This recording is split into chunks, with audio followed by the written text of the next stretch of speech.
வணக்கம் நேயர்களே.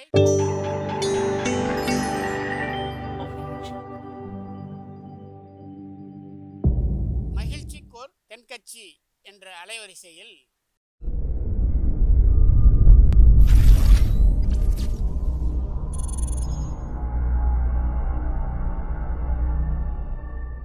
சிரிப்போம், சிந்திப்போம், செயல்படுவோம் என்ற தொடர் நிகழ்ச்சி தினமும் காலை 8 மணிக்கு யூடியூப் அலைவரிசையில் ஒளிபரப்பாகும் என்பதை மகிழ்ச்சியோடு தெரிவித்துக் கொள்கிறோம். வயிறு பசிக்குதேங்கிறது சிலரோட கவலை, வயிறு பசிக்க மாட்டேங்குதே அப்படிங்கிறது சில பேரோட கவலை. 2 விதமான கவலைக்கும் வயிறு தான் காரணமாக இருக்குது. வயிறு பசிச்சதுன்னா அது இயற்கை, வயிறு பசிக்கலைன்னா அது வியாதி. ஆனால் பசியையும் நாம் பசிப்பிணி அப்படின்னு தான் சொல்லுவோம். என்ன காரணம்? வியாதியை போக்க வேண்டியது எவ்வளவு முக்கியமோ அதை விட முக்கியம் பசியை போக்க வேண்டியது. ஒரு சமுதாயத்தில் பசிப்பிணியே இருக்கக்கூடாது, அதுதான் நல்ல சமுதாயம். பசியை போக்கணும்னா சாப்பாடு போடணும், பசியின்மையை போக்கணும்னா வைத்தியம்தான் பண்ணணும். இது சம்பந்தமாக எவ்வளவோ ஆராய்ச்சிகள் நடக்குது, நிறைய மருந்து கண்டுபிடிச்சிருக்கிறாங்க. நம்ம உடம்பில் பசியை தூண்டக்கூடிய பகுதி எது, இதை முதல்ல தெரிஞ்சுக்கணும் இல்லையா? நாம் சாப்பிட்ற ஆகாரம் செரிக்கிறதுக்கு எது காரணம் தெரியுமா? நம்ம மூளையோட பின்பகுதி தான் அதுக்கு காரணமாக இருக்குதாம். மூளையின் பின்பகுதியில் நரம்பு செல்களால் ஆன 2 வகையான ஆரக்சின்கள் தான் பசியை உண்டாக்குது அப்படின்னு கண்டுபிடிச்சிருக்கிறாங்க. 2 ஆய்வாளர்கள் இதை கண்டுபிடிச்சிருக்காங்க. அவங்க 2 பேரும் டெக்சாஸ் பல்கலைக்கழகத்தில் ஹார்வர்டு ஹக்ஸ் மருத்துவ கல்வி நிலையத்தில் பணிபுரிகிறவங்களாம். உண்பது தேவைங்கிறது உணரப்படும் போது மூளையின் அந்த குறிப்பிட்ட பகுதி ஆரக்சின் அப்படிங்கிற ஹார்மோன்களை சுரக்கும். அது பசி உணர்வை தூண்டும் அப்படிங்கிறது தான் அந்த ஆய்வாளர்களின் கண்டுபிடிப்பு.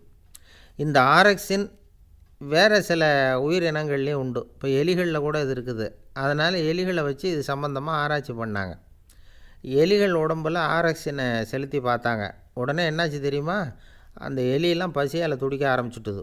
எதையாவது தின்னு பசியை தீர்த்தா போதுங்கிற அளவுக்கு அந்த எலிகள்லாம் அல்லாட ஆரம்பிச்சுட்டுது. இயல்பாக சாதாரணமாக அந்த எலிகள் எவ்வளவு சாப்பிடுமோ அது மாதிரி 8 முதல் 10 மடங்கு அதிகமான ஆகாரத்தை 1 மணி நேரத்துக்குள்ளே சாப்பிட்டு தீர்த்துட்டு தான். சில எலிகளின் மூளையில் இந்த ஆரக்சின் அளவை கட்டுப்படுத்தி பார்த்துருக்குறாங்க. உடனே என்னாச்சு தெரியுமா? அதெல்லாம் சாப்பாட்டை கண்டால் முகத்தை திருப்பிட்டு போக ஆரம்பிச்சுட்டு தான். அந்த எலிகளுக்கு பசி எடுக்கலையாம். இந்த ஆராய்ச்சியின் அடிப்படையில் பசியை எடுக்காமல் இருக்கிற மனிதர்களுக்கும் பசியை தூண்ட முடியும் அப்படின்னு சொல்லி ஆராய்ச்சியாளர்கள் தெரிவிச்சிருக்கிறாங்க. ஆக ஆரக்சின் தான் பசிக்கு காரணம்ங்கிறது தெரிஞ்சு போச்சு. சரி, இந்த ஆரக்சின் அப்படின்னா என்ன? அது ஒரு கிரேக்க சொல். அதுக்கு பசின்னு அர்த்தம். நம்ம ஆளுங்களுக்கெல்லாம் பசியை தூண்டுறதுக்கு மருந்து தேவையில்லை, பசியை குறைக்கிறதுக்கு தான் மருந்து தேவை. ஒரு அம்மா டாக்டரை தேடி வந்தாங்களாம். டாக்டர், எங்கள் வீட்டுக்காரருக்கு திடீர்னு அகோர பசி, நிறைய சமைச்சு போடுறேன், அவ்வளவையும் சாப்பிட்டுட்டு கீழே கிடக்கிற குப்பை கூலங்களையும் எடுத்து சாப்பிட ஆரம்பிச்சுட்றார், என்னன்னு கவனித்து பாருங்கள் அப்படின்னாங்களாம். எவ்வளோ நாளாக அப்படி இருக்குதுன்னு கேட்டிருக்காரு டாக்டர். 1 வாரமாக அப்படி இருக்குதுன்னாங்களாம்.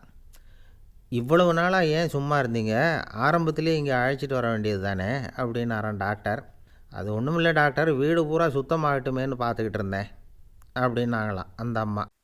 ஐயா தென்கட்சி கோ சுவாமிநாதன் அவர்களின் மகிழ்ச்சிக்கோர் தென்கட்சி தொடர் நிகழ்ச்சியினை கேட்டு பயன்பெறுங்கள். நிகழ்ச்சியினை பிடித்திருந்தால் உங்களுக்கு கமெண்ட் பாக்ஸில் உங்கள் கமெண்ட்டுகளை பதிவு செய்யுங்கள், ஷேர் செய்யுங்கள், லைக் செய்யுங்கள், கண்டிப்பாக சப்ஸ்கிரைப் செய்யுங்கள். நன்றி, வணக்கம்.